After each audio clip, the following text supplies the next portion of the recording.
आज आप जो कुछ भी हैं, अगले 10 सालों तक आप जो कुछ भी होंगे, वो आज आपके हैबिट्स पर डिपेंड करता है। स्टीफन कवी 200 साल की रिसर्च और 3000 सक्सेसफुल लोगों के लाइफ को एनालाइज करने के बाद उन्हें ये बात समझ आई कि आज से 50 साल तक जितने भी सेल्फ हेल्प बुक्स लिखे गए हैं, उनमें आपकी पर्सनैलिटी पे ज़्यादा ध्यान दिया जाता है। आप क्या पहनते हैं, आप किससे किस तरह बात करते हैं, ज़्यादा से ज़्यादा पैसे कैसे कमाने हैं, ये सब भी इंपॉर्टेंट है, लेकिन इससे पहले आपको अपने कैरेक्टर पे काम करना चाहिए, जो कि आपका प्राइमरी गोल है, जिसको वो इनसाइड आउट स्ट्रेटजी से हमें समझाने की कोशिश करते हैं। इसके मुताबिक आपने सबसे पहले अपने अंदर से चेंज लाना शुरू करना है। जब तक आप अंदर से चेंज नहीं लाएंगे, खुद को अंदर से बदलने की कोशिश नहीं करेंगे, उससे पहले आप सक्सेसफुल नहीं हो सकते।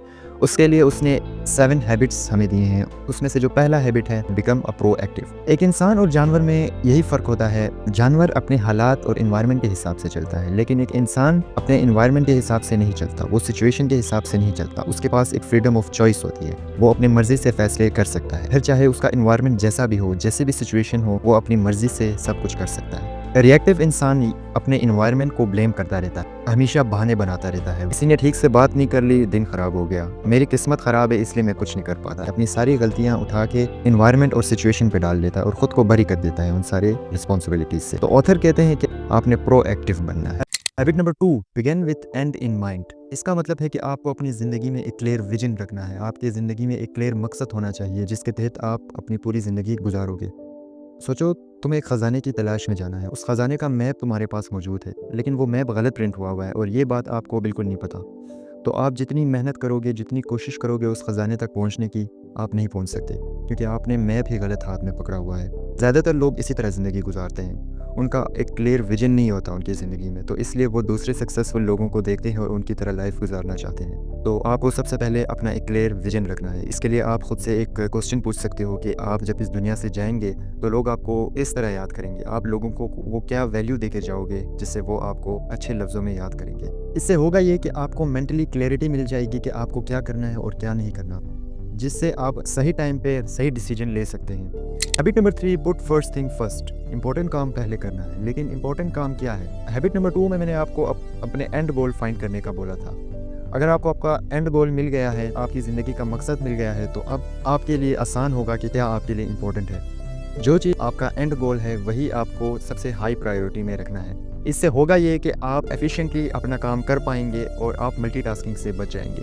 Habit number 4, think win win. हमें आज तक यही सिखाया गया है कि सामने वाले को हराना है और खुद जीतना है, लेकिन स्टीफन कवी हमें एक न्यू आइडिया देते हैं। उसमें वो कहते हैं कि हमें दूसरों को हराने की बजाय विन विन सिचुएशन क्रिएट करना है, जिसमें आपका भी फायदा होगा और सामने वाले का भी फायदा होगा। इससे आपके बिजनेस रिलेशनशिप और पर्सनल रिलेशनशिप लॉन्ग टर्म तक अच्छे रहेंगे। Habit number 5, seek first to understand and then to be understood. सामने वाले को पहले समझो और फिर उसे समझाओ। मान लो आप एक डॉक्टर के पास जाते हैं अपने आंखों का चेकअप कराने। वो डॉक्टर आपको अपने चश्मे उतार के देता है और कहता है कि भाई ये पहनो, तुम्हें ठीक से नज़र आ जाएगा, मुझे इससे बिल्कुल ठीक नज़र आ रहा है। लेकिन जब आप वो पहनते हो तो आपको बिल्कुल भी ठीक से नज़र नहीं आता। तो ऐसे टाइम पे आप दोनों आपस में बहस करने लग जाते हो। तो स्टीफन कभी हमें ये समझाते हैं कि पहले दूसरों को सुनना है, दूसरों को समझना है और फिर अपना आर्ग्यूमेंट पेश करना है। हैबिट नंबर 6, सिनर्जाइज, यानी कि टीम वर्क। आप जितने भी माहिर हो अपने फील्ड में, अगर आपको टीम वर्क नहीं आती, अगर आपको लोगों के साथ मिलकर काम करना नहीं आता, तो आप सक्सेसफुल नहीं बन सकते। किसी भी ऑर्गेनाइजेशन, किसी भी कंपनी के लिए टीम वर्क बहुत ज़रूरी होता है अपने गोल्स तक पहुंचने के लिए। तो इसलिए आपके अंदर यह होना चाहिए कि आप दूसरों के साथ मिलकर काम कर सकें। हैबिट नंबर 7, शार्पन द सा।